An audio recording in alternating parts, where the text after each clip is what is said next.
سلام بیننده ارجمند. امامعلی رحمان رئیس جمهوری تاجیکستان با هدف شرکت در مراسم افتتاحی بازی المپیک در شهر سوچی بر روسیه سفر کرد.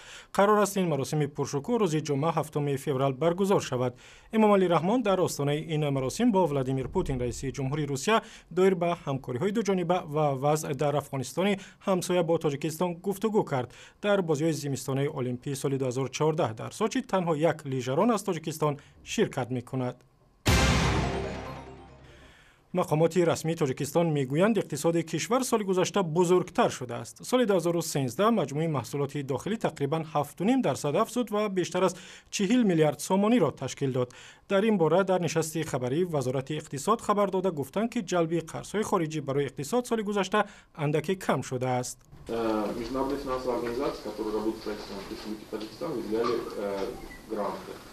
Ситуация меняется, и, возможно, очень скоро наступит такой момент, когда будет возможность получать только кредиты, а не гранты. سال 2013 تاجیکستان فروش دو مال اصلی صادراتی از جمله نخی پخته و آلومینی را کمتر کرده است، زیرا قیمت این مالها در بازار جهانی پایین آمده است. ناظران سازمان امنیت و همکاری اروپا با نشر گزارش نهایی درباره انتخابات ریاست جمهوری تاجیکستان گفتند که این کارزار مهم سیاسی شفاف و عادلانه و موافق به معیارهای بین المللی صورت نگرفت. ناظران گفتند که در انتخابات گوناگون اندیشی واقعی وجود نداشت و این معرکه با قانونشکنی‌های زیاد به مثل رایدی خانوادگی آلوده بود. انتخابات ریاست جمهوری تاجیکستان ماه نوامبر سال گذشته برگزار شد و در آن 6 نفر از جمله رئیس جمهوری فعلی امامعلی رحمان شرکت کرد و پیروز آمد.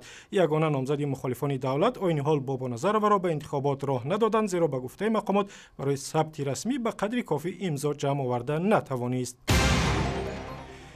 نهاد مبارزه کننده با قاچاق مواد مخدر در تاجیکستان میگوید تاکنون در سراسر کشور بیشتر از 7000 نشأمند و یا معتادان مواد مخدر ثبت نام شدند که 200 نفر آنها بانوان هستند.